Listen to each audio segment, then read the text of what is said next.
Welcome to the Startup Grind. Grind at Vision Villas. My name is Kyron Goss. I'm a property investor from New Zealand. I'm a futurist and entrepreneur, and I'm lucky enough to call Bali home now. Tonight, we have a very exciting interview because I've known this lady for 3 or 4 years now, and usually she is the one doing the interviewing.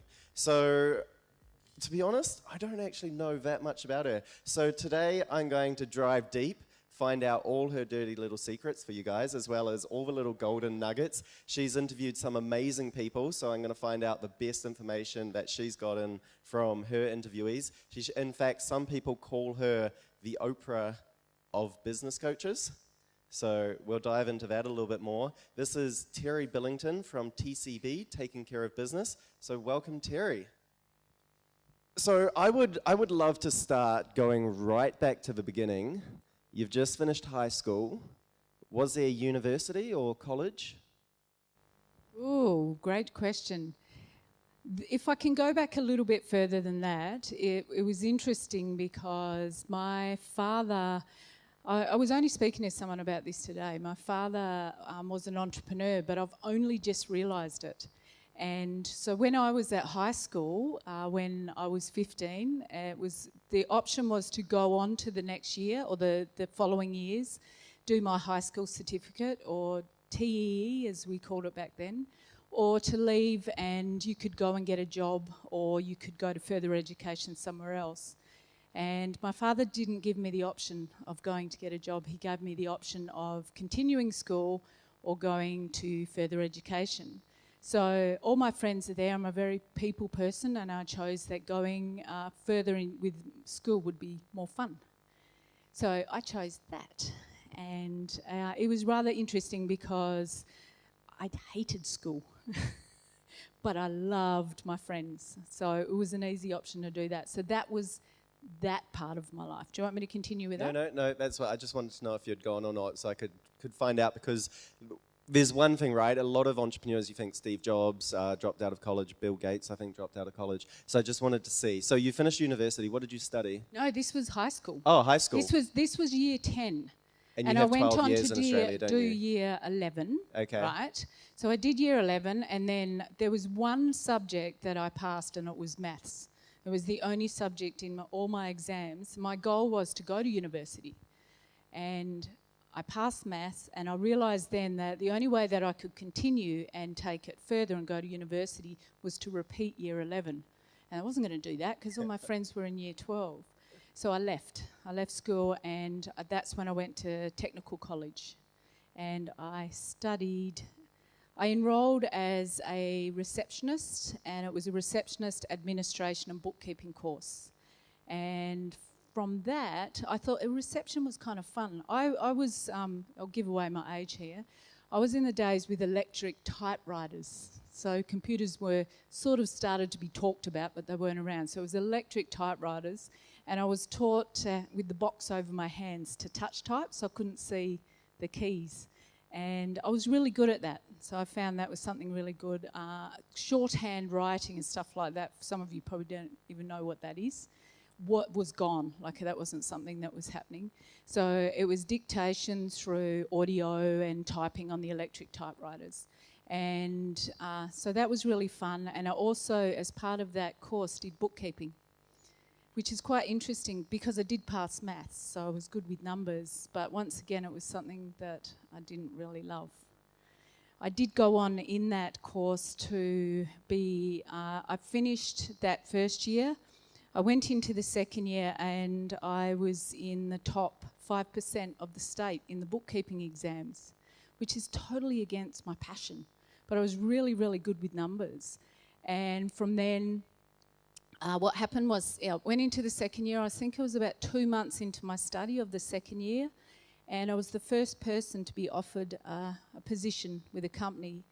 And that was what everyone went there for. They went there with the opportunity to actually get a job straight from technical college. And I was the first person to be offered as a bookkeeper. So do you understand by the look on my face that I certainly didn't love that industry? I can understand, because I certainly wouldn't love that industry. So what was the big kick up the butt then, the big shift in your brain that took you from working as a bookkeeper? Was it straight from working as a bookkeeper to becoming an entrepreneur, or was there a step in the middle? Look, I didn't even know what an entrepreneur was back then. That was probably the funniest thing is, and you know, we spoke today and I said, if I can't spell entrepreneur, I can't be one. I didn't even know what one was. I hadn't even heard of the word. And once I did hear of it, I actually had to look up the dictionary and to see what the meaning of it was. So I actually got a job, and I went from job to job to job, to cut a long story short, as a bookkeeper. And I couldn't work out in my head why none of these places were good to work for. I thought they must be bad. Like everywhere I'm going, they're just really bad. But they wanted me and my skill. And I'm in this little office out the back doing the books in every place that I went to. So I went from metal fabrication to car dealership to products that are like some other sort of product retail business, doing bookkeeping all this way through. And I just kept thinking everyone was really bad because, you know, I just wasn't enjoying it. And it was then that I woke up one day and I thought, you know, it's not the people. It's actually I'm doing the wrong thing. And that's when I started to think I'm better than this and there's something else. But I think it was then I discovered I was an entrepreneur, but I still didn't know what the word was. So, yeah, I discovered that journey. I guess I was about 18. Yeah. 18? Yeah. Oh, well, that's a good age to discover you're an entrepreneur. Okay. So you'd started working at the young age as well? Yeah, I started working basically from 16. Okay. To change things a little bit, I fell pregnant when I was 19. So that sort of changed my journey a little bit. So I was working at that time and fell pregnant with my eldest daughter. And it slowed me down a little bit. But in some respects, there is absolutely nothing about my life that I regret. There's nothing I would change. Everything has served me in the way that it has positively to get me to where I am today. And so I was very quickly back into work. The funny thing about this was that I was a single mother.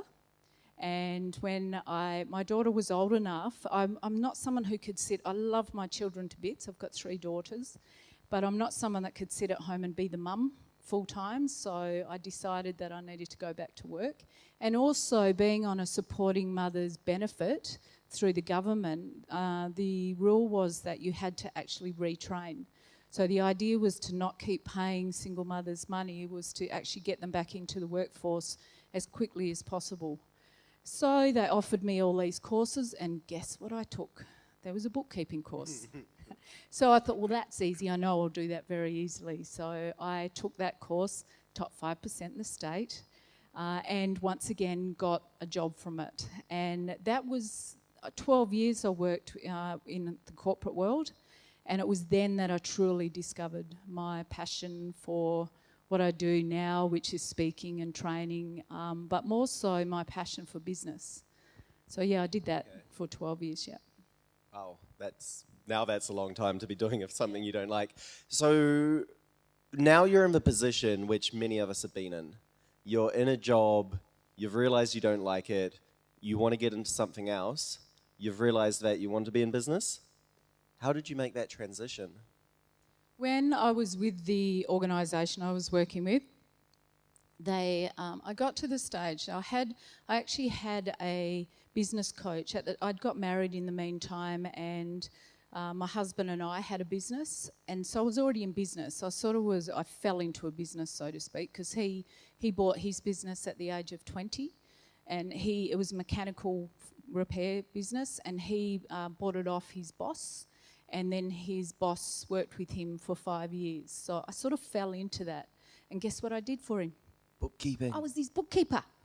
Actually, that's how I met him, because I was his bookkeeper. So he was always in the office, as you can imagine. I sort of fell into that from that perspective. But when I was working at this organisation, and the business coach that we had for our business, she said to me, Terri, you are so much better than this. There's something out there more than this. You need to actually transition, because business, I can tell you're really good at supporting business. So she said, you need to resign. And I said, what am I going to do? And she said, why don't you become a business coach? And I went, oh, I don't know, maybe. That's maybe something I could do, because I loved what she was doing. And anyway, I actually went into my boss, who was the regional manager for this organisation, and I said to him, I'm really, really sorry, but I'm going to have to let you go. Because normally it's the other way around, right? They put people off and say, I'm sorry, but I have to let you go. So I thought, why don't you do it a little bit different and say that to him? So that's how I did it. And I actually left with nothing to go to when I left that organisation. So it was kind of scary. I can imagine. So the entrepreneur leap of faith. Yeah. Sometimes you just got to leap into things, right? From that moment, what happened was, I believe very strongly, if you want to attract things into your life, you need to make space. You need to let go of some things that are not serving you and make space for those that you want to attract to come in. So I did. I actually let go of anything and like I said, didn't have anything to go to. I was actually, through this process, I was attending a property course, and I was one of the top students. I always strived to be the best at everything I did. And I was one of the top students, and my property strategy was buying properties, renovating them, selling them. It was a cash flow strategy. And my mentor, who I'd been working with for a year, said to me, you are so good at this, you've got the ability to teach others, will you be one of my coaches? So within 2 weeks of leaving my role, he offered me a coaching role in wealth and property creation, wealth coaching, property coaching. Yeah. Wow, that's awesome. That's really lucky. So now you're a property coach, and obviously you're working under someone else's brand. Yes. Yep. Did you ever step out into your own brand as well, or you just simply work for him?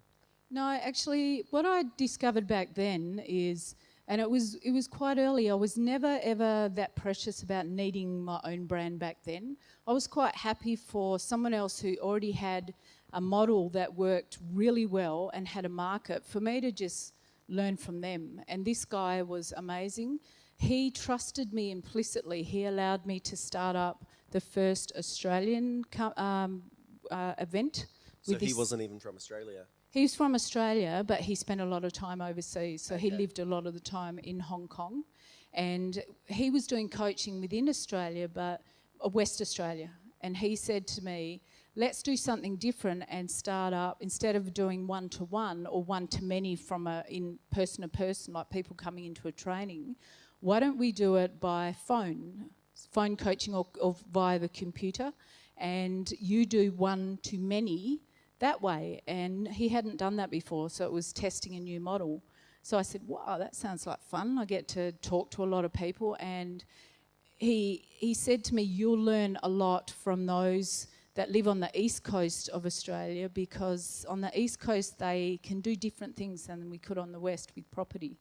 So I was really excited about the challenge that was there for me in order to learn some new stuff. So yeah, but I was more than happy working under his brand.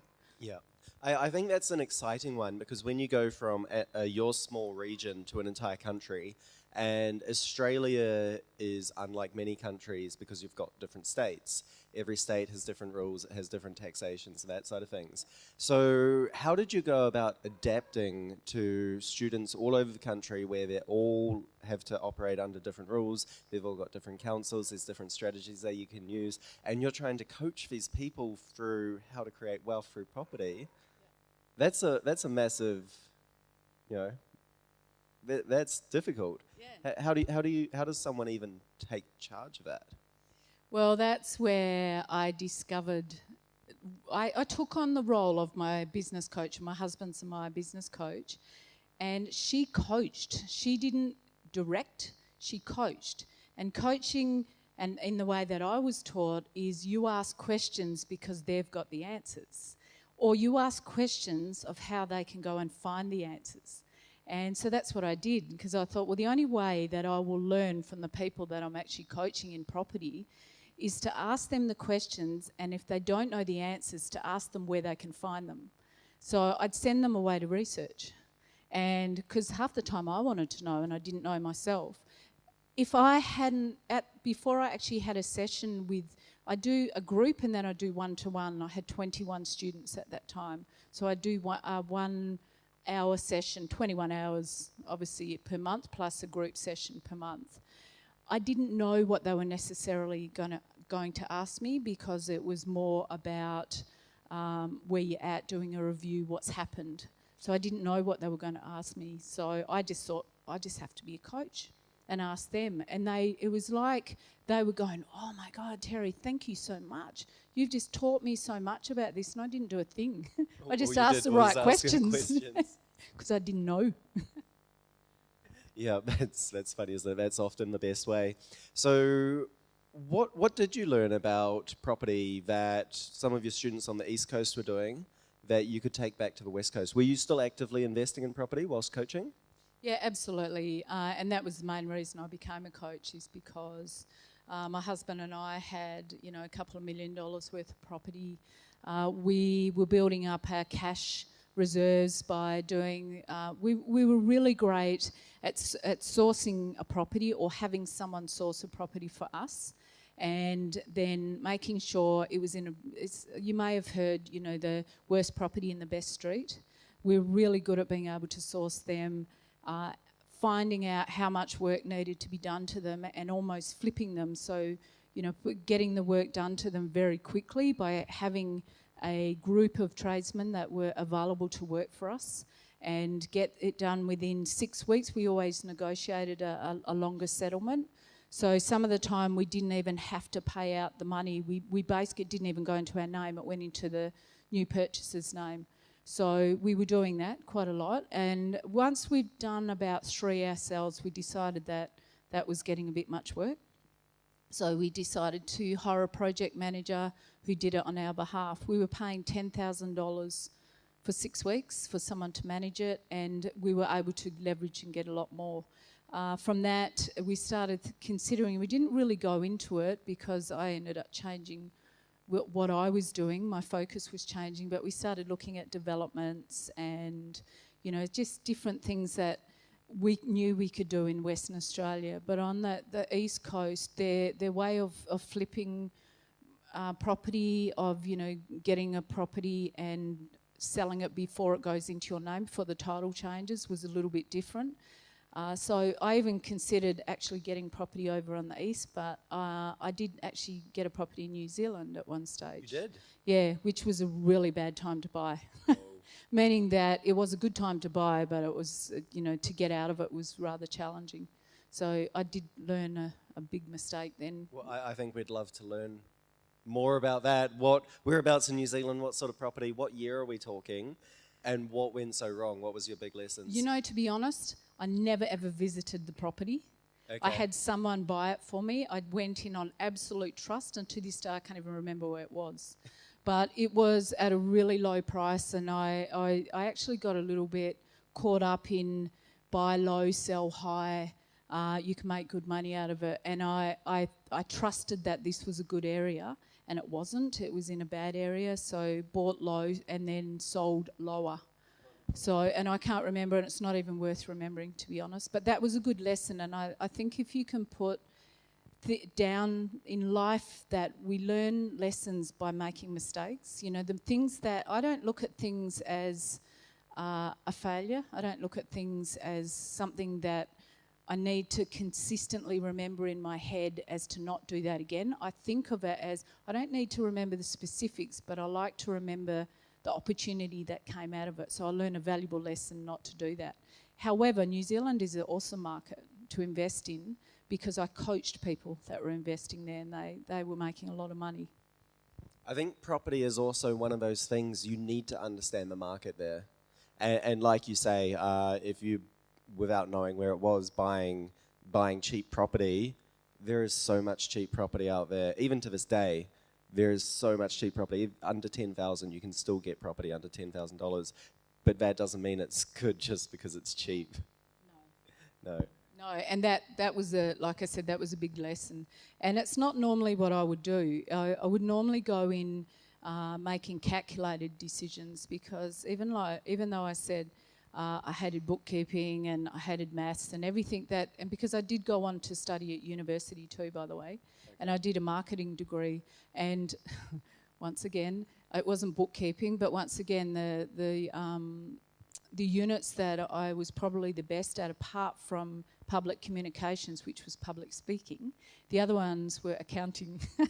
So I topped it. So I did know numbers, and I knew how to calculate things and make sure I knew the numbers right with property, because that's the first thing that we were taught, is do your numbers. Make sure you know the areas, just do your research.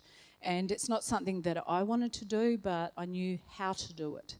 And with New Zealand, I didn't. I just went in on someone else who someone recommended me to. Like I said, it was just an amazing lesson for me. Yeah.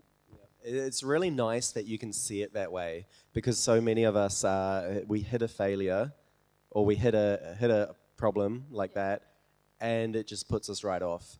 But the fact that you can learn from it, move on, and do it better next time. So you're back now in Western Australia, and you've got this team, right? So this is the first point that you really turned your investing into an actual business outside of you being a coach, where you've got a project manager, you've got the teams, I imagine a financier. Yeah.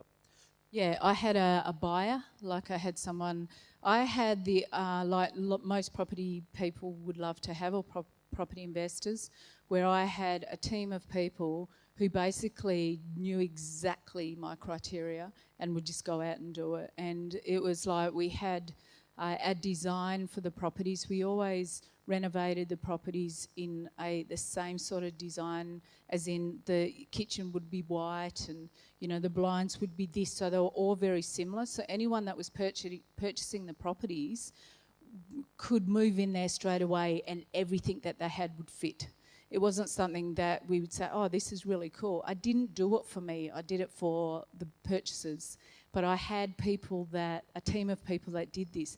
This is when I thought, wow, this is actually a business. Like, I didn't need to actually work, but I couldn't just do that, because I had people that were doing it for me. What was I going to do? All I was doing was sitting, what's next, which is the next one coming up. But then the global financial crisis hit. And it was another amazing lesson, because my husband and I had purchased 2 apartments in Perth in a fairly new apartment building. It was about a year old. We had a 2-bedroom ground floor property which we bought and we lived in initially, and then got a little bit excited and thought, what if we got wasn't a penthouse, but we'll call it a penthouse on the top floor. So what if we buy that as well? And had a fairly high mortgage, so we were fairly leveraged, actually way too leveraged, and then bang, the market drops. And suddenly, if you were 80% leverage, 80% loans was as much as you could have. The market dropped to put us at 96%, so the bank called loans. And so we lost well over $1 million. It wasn't like we never actually had the bank come in and take the properties, but we had to sell for below cost. So a lot of the work that we'd put in place to get to where we were was like, that was a good lesson to say, well, at least I know how to do it now. But yeah, it was well over $1 million, just like gone like that, basically within a month. That money had gone, so that was a good lesson. Well, that makes spending $40,000 to go to Necker Island seem cheap. It certainly does, yeah. And, you know, in the scheme of things, I think, like I said, I don't regret anything I've done, but would I have bought that top floor apartment again? Like, would I do it now? No. That was when my ego started stepping into things. Went, this is really cool. What if we lived a better life, right? Instead of ego. What's the rule with property when you're investing in properties? And we did this. How my husband and I first started out before even this was to actually buy land, build a house, live in it for 1 year, so you don't pay what we call in Australia capital gains tax, and then sell it for a profit. What the rule is, you buy the same land, same price again, build the same price house, sell it, and by the time you've done probably 3 or 4, you own your house. We just kept going bigger, bigger, bigger, until we had a 2-story house on the beach. And that was when, you know, our 150,000 in equity was still 150,000 in equity. Our mortgage that we had was bigger. We did have investment properties that were funding it, but it's that was all very interesting. So we just lost a lot of that property, which was sad. But I realised that was ego. You know, we didn't need to live a lifestyle like that. It was just more because we wanted to be like, I don't know if you guys know this term, but like the Joneses, like the people next door, to say we're like them. And so that's what we did. We just kept getting greedy, and we needed that slap in the face to say, you don't need to live your life like that, that you can actually get there being humble and a lot quicker doing it the right way. So, yeah, we learned a valuable lesson, or I learned a valuable lesson. I think that's probably one of the biggest issues that face property investors, right? I've seen it so many times where ego gets in the way, or they fall in love with the property. The number one rule of property investing, fall in love with the deal, not the property. Yeah. And so given you had $1 million lesson in the space of 1 month, and given that, so this was 2008, 2009? Yeah, when the GFC hit, yep. So given we're facing the same conditions, at least in Eastern Australia, and Western Australia, the market's down at the moment, isn't it? Yeah, it's predicted to rise soon, but still down. So Australasia's facing the same conditions. What would be the biggest lesson you got out of that $1 million lesson that you could pass on to people right now? Look, I apart from the fact, don't let ego get in the way, because that's probably the biggest thing, is that to be able to do enough research and to be in a position that you know that there's changes happening. There's changes happening all the time. We can predict most things, or most things are being predicted. There's people out there that are already looking ahead to see what's coming, and you just need to be connected with people who are doing that. Had we been talking with people or researching and not just enjoying our lives, having fun in boats and double-storey houses and you know, things like this, we would have known this was coming and we would have avoided it. So do your research more than anything. When is a good time to buy a property? I believe is any time, because there's always motivated people out there to sell. And that was one thing that was challenging for the people I coach, because they go, oh, but it's so sad, like this lady, like she's got to sell a house for that amount of money, and you know, how sad is that she's not going to get what she deserves? And I said, if you don't buy that house of hers, she's going to have no money. And so getting out of your own way and knowing that you can buy in places that are right to buy from motivated vendors, and you're actually helping them. And it then becomes away from you and all about the people that you're supporting. But do your research and definitely consider that someone's going to win. It's a win-win. It always has to be a win-win with property. Well, that's one reason I love property so much. It's probably one of the only industries I've seen where it is win-win-win. Everyone just wins the whole way through. Moving on from property, you then became one of the best action coaches. Ooh, I did.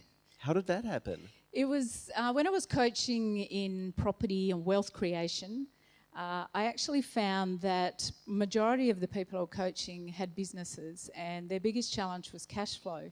And because I had a business coach myself, I realised that I'd learned enough that I could actually support these people. And so I spoke to my business coach, who was one of the best business coaches in the world, and I went, how do I be like you? And she said, oh, I thought you'd never ask. So she was with a company called, it was Action International back then, and who are now known as Action Coach. And she said, great, let's get you trained up. And long story short, got trained up as an action coach.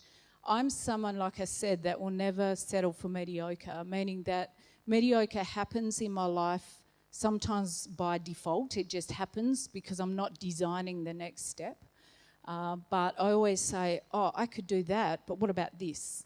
And with Action Coach, the founder of it, Brad Sugars, he was someone, I found I actually went into a coaching world that was very much a man's world.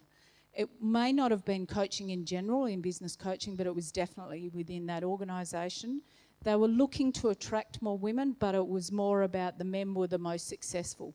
And it was perceived that women couldn't get to the level of men because men just are better at that stuff.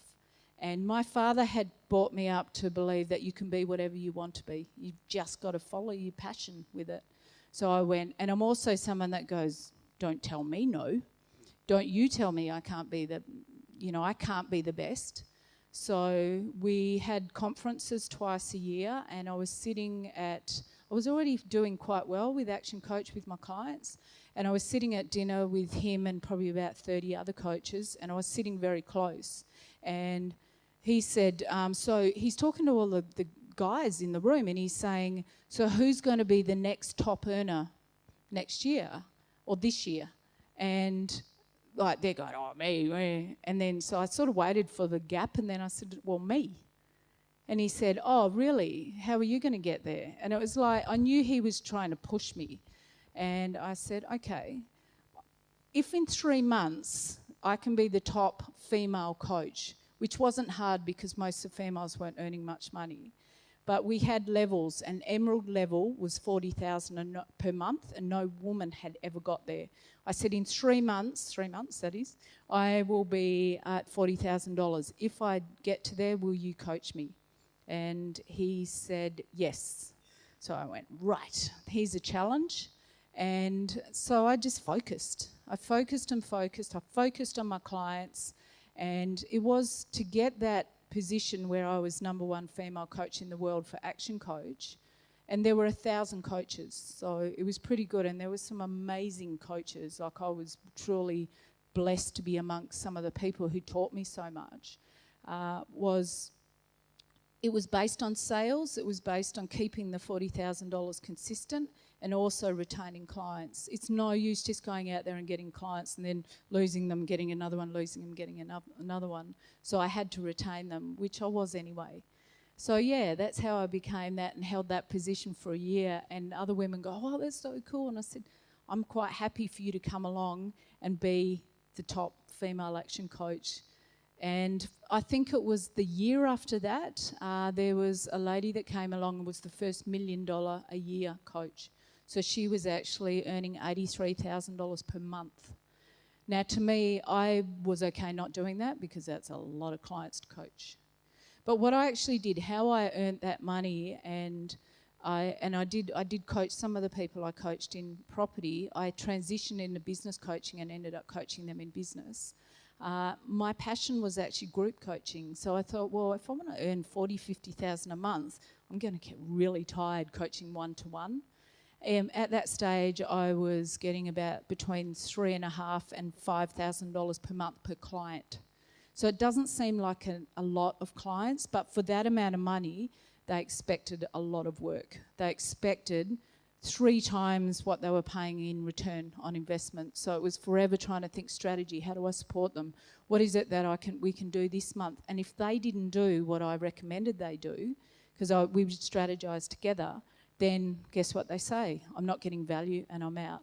So I discovered the easier way to coach and to remain at that position and to be able to do more stuff like property, going back into property or going more into property, was to group coach. So then I was the top female action coach training groups. And I love that. That's when I really discovered my passion. Fantastic. So then let's jump to where you are now with TCB. Are you still group coaching? I do group coaching, but I have one-to-one clients as well. A lot of my stuff now is I have one-to-one clients that I coach and they're coaches. So I've worked out my market for me. Going back to Action Coach, when I wasn't group coaching, which was really easy, and it's leveraged because people were paying for 13-week programs, and it was like 7 sessions on 13 weeks. They were paying $3,000 each, and we could take 15 people into a group. So it was really, really easy to make that amount of money. I love that. But when I left, what happened when I left Action Coach, I left at the end of my, it was a year out of license, so I didn't actually have a license as a franchise. And what happened then was I had a contract as a non-compete saying that I wasn't allowed to coach in any way, shape or form for 2 years. And because I left and my clients said to me, well, hang on, we don't coach with Action Coach, we actually coach with you, we want you as a coach. They didn't want me to stop coaching, so then Action Coach called me on my breach of contract, and I had lawyers knocking at my door. I got legal advice. My lawyers said, look, you'll be fine, but I still got really, really scared. So I basically did not much for 2 years. Unfortunately, my husband still had a business, so we were able to survive on that. But I'd gone from 40, 50,000 a month down to like a couple of thousand because I had to let go of clients. I was scared that Action Coach was contacting them and saying, we need to reassign you to a coach. And some just chose to drop out of coaching altogether. I felt really sad because it disadvantaged them. For 2 years, I had to rediscover myself because in that time that I left Action Coach, when I was with Action Coach, I was Action Coach #1 female coach globally, Terri Billington. So nobody knew me other than Action Coach, Terri Billington.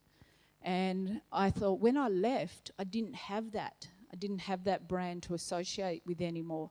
So I had to create my own. So I've been the Ultimate Enterprise because my husband's and my business is called Ultimate Automotive Centre. So I thought Ultimate sounds like a really cool name.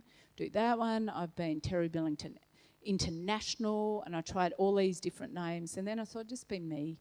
Like for me, I was a coach. I was known. There was people out there that wanted to be coached by me, but I was just fearful that I had lost it because I wasn't with them anymore. And anyway, I thought the best way to actually do it and build myself up really fast was to go and start networking. So I connected in with the local chambers of commerce and very quickly became their state president, started attending events, started getting in with the media, and that's when my brand started taking off. That's when I realised I had an identity and things started changing. So I went from one of the best under someone else's brand, like I did with as a property coach, crashed right down to the bottom. I was saying to some guys about Suki Lala, we say in Australia. Suki Lala means boo-hoo, it's everyone else's fault, it's not mine. So I did that for a little while and then decided to get up. It was like I woke up one day, I heard my father in my head saying, Terri, you can do this. And that's when I just made the decisions to change and get into my own brand and start coaching for myself, yeah. What I find really interesting, and this is called Startup Grind, right? So it's all about how to start up your own business. Throughout it all, and we're talking, what, space of 10, 15 years or so? Till now? Well, from when you quit the bookkeeping to now? Or to when you started TCB? From when I first started from when I first started in property coaching to now is about 15 years. Yeah. Yeah. So that entire way through, you were still working, leveraging other people. Yeah. So you know, Startup Grind for 15 years, you're leveraging your business through someone else's, and essentially almost being an apprentice in someone else's business, being a bloody good apprentice. But you're still working under their brand, and it's not until 15 years later that you've got the authority, you've got the network and the skills to actually be able to go, I'm going to be TCB now. Yeah. Isn't that amazing? It was interesting, and through this whole process is when I met Roger James Hamilton, whose villas that we're in at the moment, and he was actually, I met him when I was with Action Coach. So, and he has his wealth dynamics profiling. I did my profile. I found out I was a star profile, and I thought that sounded pretty fun. So I always thought I wanted to be in the universe. So suddenly I was, because I was a star and shining. And, you know, I put a meaning to it for what I thought it was, not actually what it was. But I realised that all along, everything that I really wanted to do was about getting out in front of people and making a difference to them. And so I needed to learn from others. And Roger said to me when he started mentoring me, so I went into his mentoring program 5 years ago. So I've been part of Roger's mentoring for that long. And he said, Terri, you've got to get your own brand. You've got to do it for yourself. And when I was with Action Coach back then, he told me, no, it was actually longer than that when I first started coaching, because I was still with Action Coach.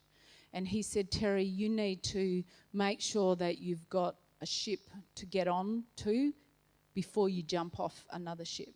So he kept telling me this, and I said, yeah, I get it. So what did I do? Didn't listen, jumped out of Action Coach because I got scared, like I said, and then jumped into the water with the sharks, and there was no ship in sight because I didn't even know what I was going to get onto. I thought maybe I could be a coach, but what was I going to do? So I needed to learn from others, and that's when I actually started TCB. Sort of was formed, that name came a couple of years ago. So I was still coaching just under Terri Billington, but that's when I got invited to come to Bali and facilitate the program that we actually run from this room, which is some of you are aware of. And have been doing that for 4 years now. And through that, I've learned more about myself and more. I've created many amazing partnerships, and still, this whole time, still looking at myself as the apprentice.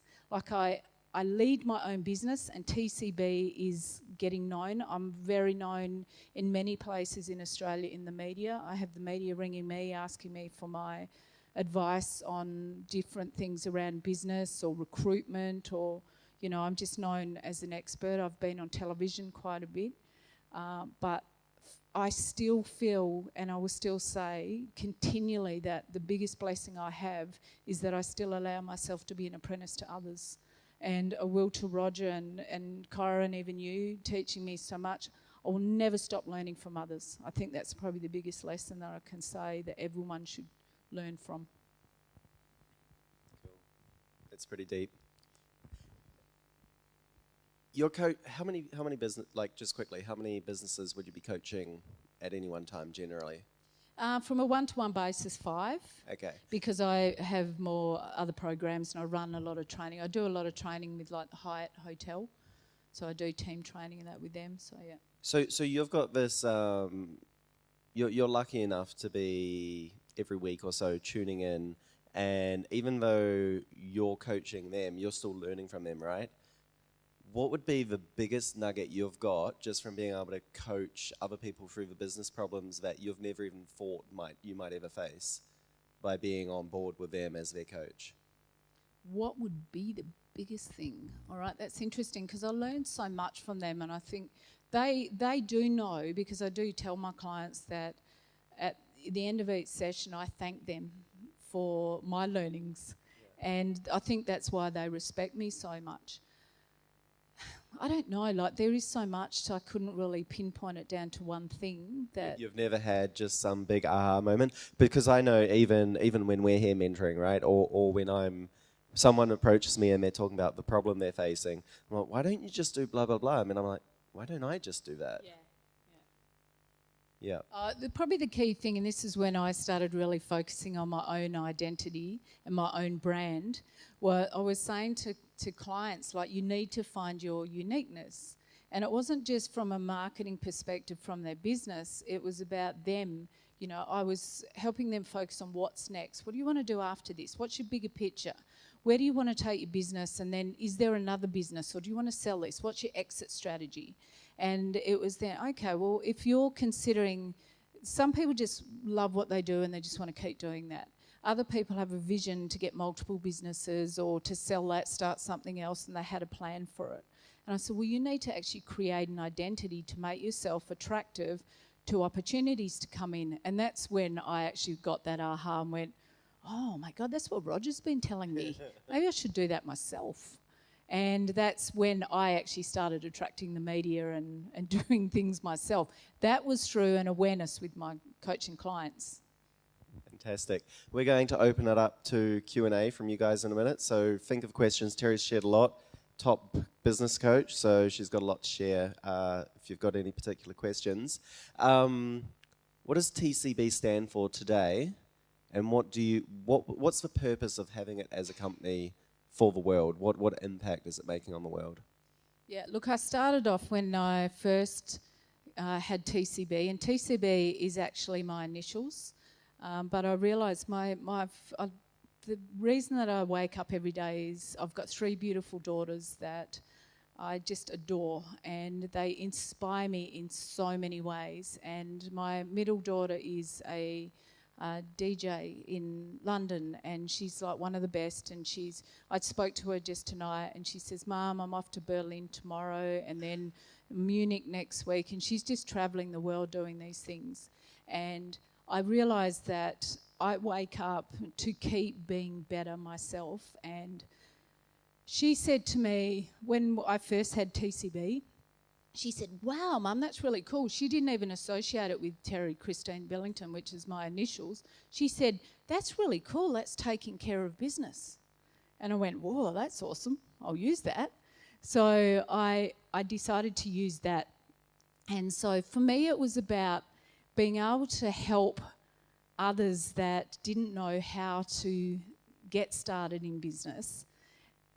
More so coaches, because I decided that if I could coach coaches, which was my passion, going back to what I was saying before with Action Coach, one of my key areas that helped me get to the level I was at was me being a master coach. So I was coaching coaches.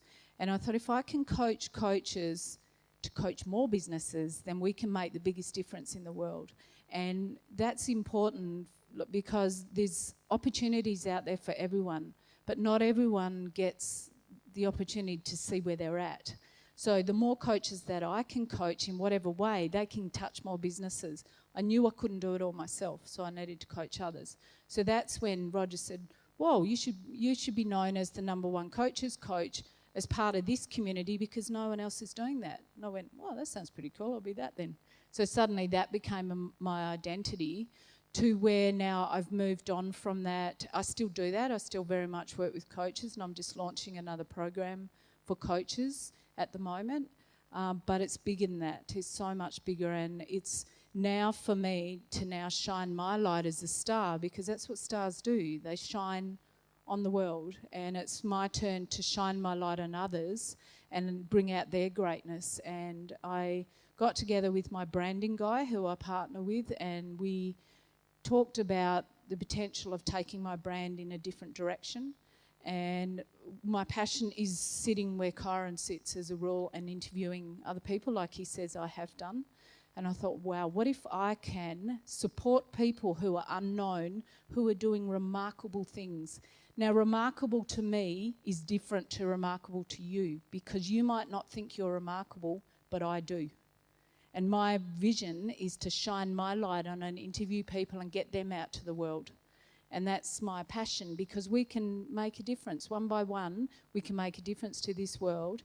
And it's not up to politicians. It's up to us. And so that's my passion. Fantastic. One last question before you guys get your turn. because you know, we're talking about the interviewing side of things, and you've interviewed a lot. Who would be the most inspiring person you've interviewed, and why? Without any doubt, it was Michelangelo Moran from Gojek, and if you're from Bali, you'd know Gojek, because Gojek being a $3 billion company that is in demand from potential other companies looking to buy them, because he said to me, and this was so relevant, he said, when you're in a business, and even it doesn't matter how much money that you're making, it doesn't matter what it's worth, as soon as you stop having fun, you should get out of it, which is exactly what he did. And now he is, and I related to him even more so, because he's a DJ, and I've got 2 daughters that are DJs. And he just, it was that, but it was more so that he said, the money is not the happiness. The money doesn't buy you happiness. And we do hear this. We hear that, but we just think, oh yeah, money certainly does make you happy.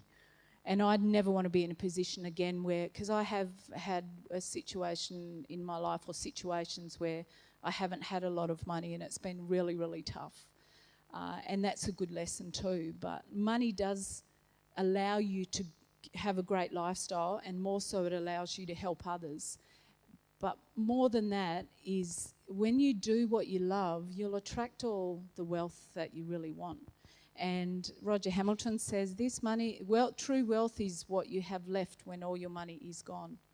And he said that. Mikey Moran said that in a different way, and it just touched me, and I thought, wow, he's a very humble guy who's been like one of the best, who, in Bali, he filled this room, and he was just so humble, and he was by far the best. Nice. So you've all had a chance to think of some questions. Can I get hands? Yep. Hi, Shaheen Sayed from Access to Consultancy from London. I'm really, first of all, wanting to thank you for sharing such an amazing story and how inspiring it is for everybody. What I want to know is, when you came off the consultancy and you were almost off the radar, what help do you think was needed? At the time, obviously, you were at a low. What kind of help and support do you think would have helped you come out of that quicker if it was available to help you, to pick you up almost? Yeah, that's a great question. Thanks, Shaheen.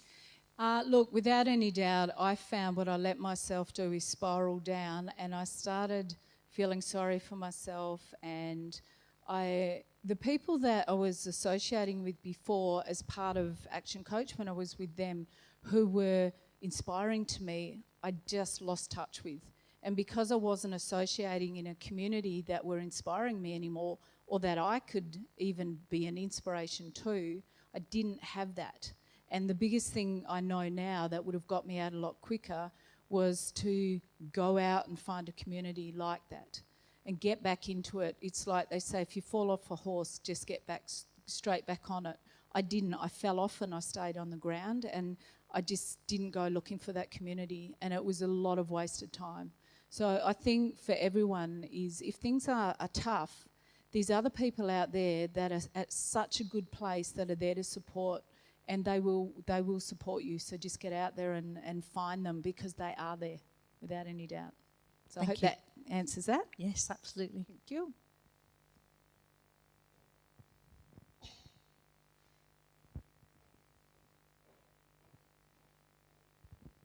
Hi, Terri. It's Billy Turriff. Who would you most like to interview? Ooh, you? Could be arranged. There's 20% of the people I interview are known, as in people would know who they are. So there could be like a Roger Hamilton or a Paul Dunn, or, if some of you may not know him, but they're people like that. 80% of the people I interview are, like I said, are remarkable unknowns.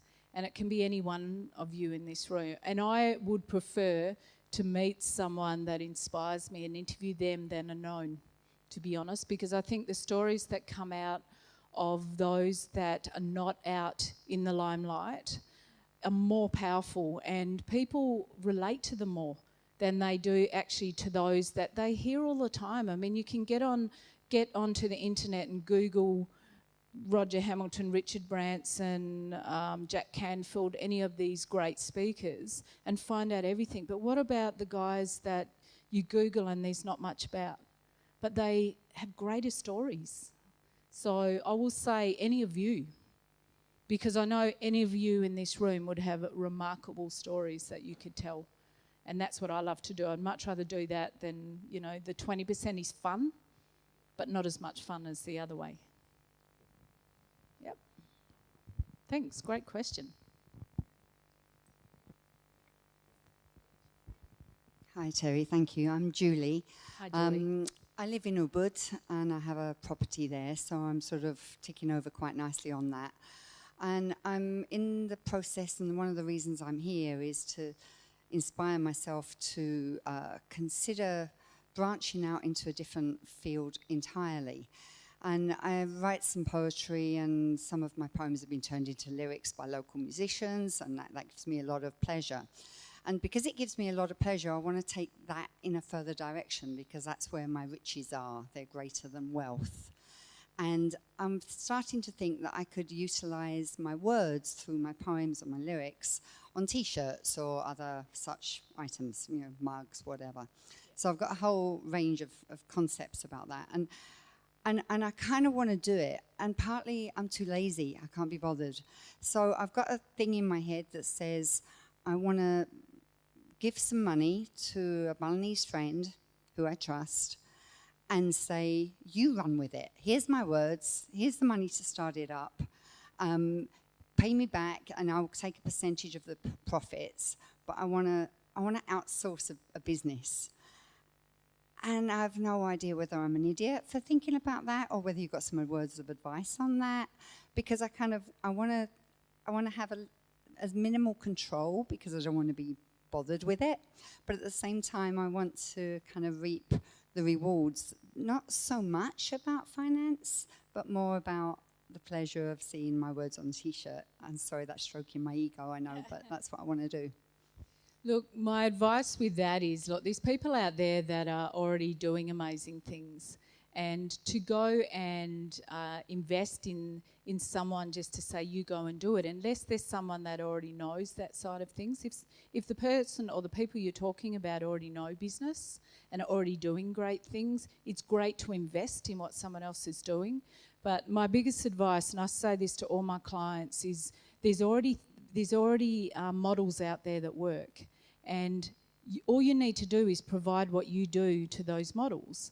So, for example, a lot of what I teach is find someone that has the market that you want to get into. So if it's like a part of the program that I run here in Bali at iLab, I remember facilitating a husband and wife from the UK, and their company's called T-Shirtify, and they're phenomenal. They're actually, DJ keeps coming up in my head, but one of their markets musicians, DJs, and they use their T-shirts and some other products that they sell for branding.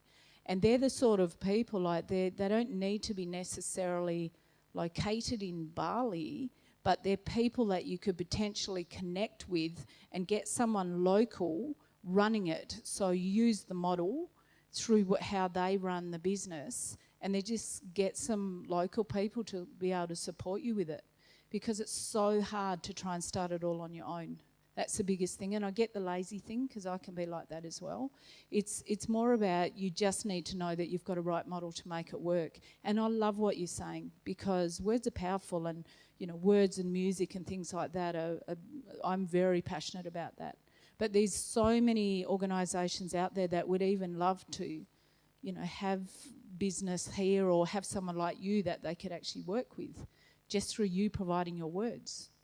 So find some others. There's connections everywhere. I mean, I'm happy to talk to you at some stage about that. Oh, that would be helpful, thank you. Yeah, fine. Thanks, Julie.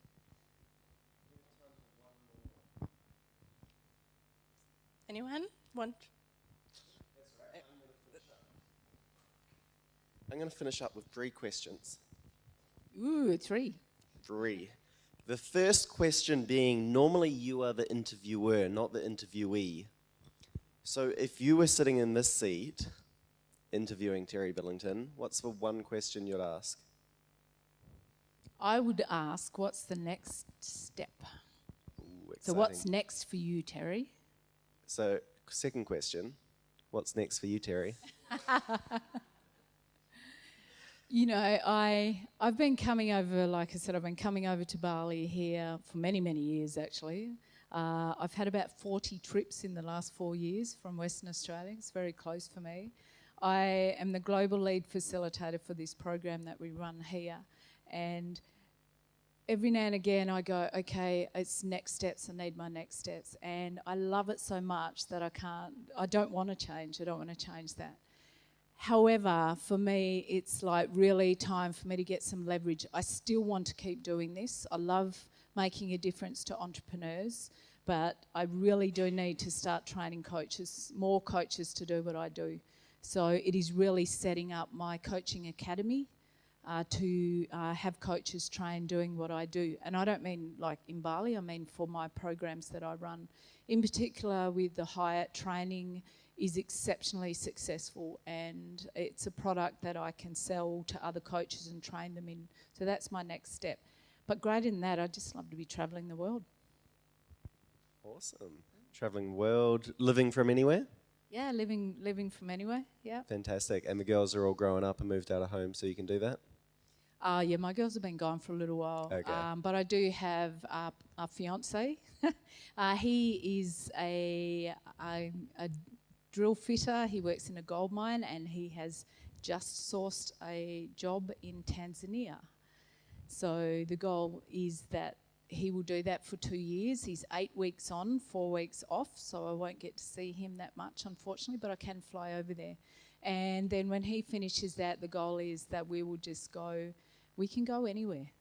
So for him, it's about it's not me doing everything, even though he could just not do that, and then I just run my business and he be part of that.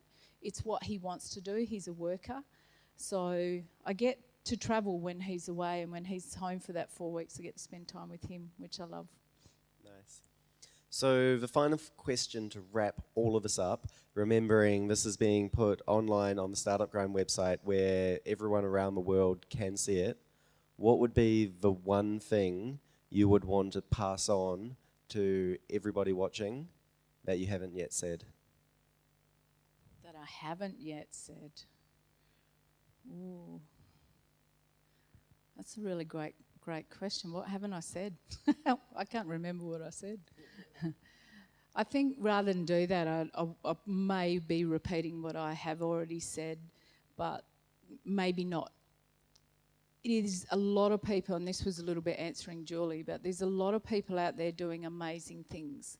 Nothing that we think is new that we've got is new. Nothing is new. There's things out there that are happening all the time. And even though whatever you're doing, you may have a different spin on it, there's somebody out there already doing it. And there's someone out there that's already got the potential clients that you're looking for.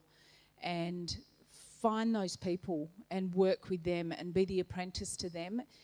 It's humbling to do that. And I think if that's the biggest advice I could give is you don't need to be the captain of your own ship from the perspective that you stand up there. Not everyone wants to be a Richard Branson, is my point. Is that I don't want to be a Richard Branson. I love being the Oprah of business from an interviewing perspective. I love doing what she does. I don't want to be like Oprah from that perspective. I don't want to be a Richard Branson, but I would love to be the apprentices. Because for me, that's how I'm going to grow more. So find some people out there that are already doing what you want to do and go and partner with them. Mostly people will do that. You know, we don't know till we ask, and just ask the question. And I'm sure the people that you ask, if they're at a level, they've got there through asking the same questions that you would ask them. So find some others out there and partner with them, and don't do it the hard way. Do it the easy way. Well, thank you so much for coming tonight, and again, thank you for passing on and sharing with all those learnings, some of the mistakes you've made, but the learning opportunities, as we say. And I would really look forward to having the same conversation in 5-10 years' time and just seeing how much everything has changed. But thank you once again. Thanks, Karen.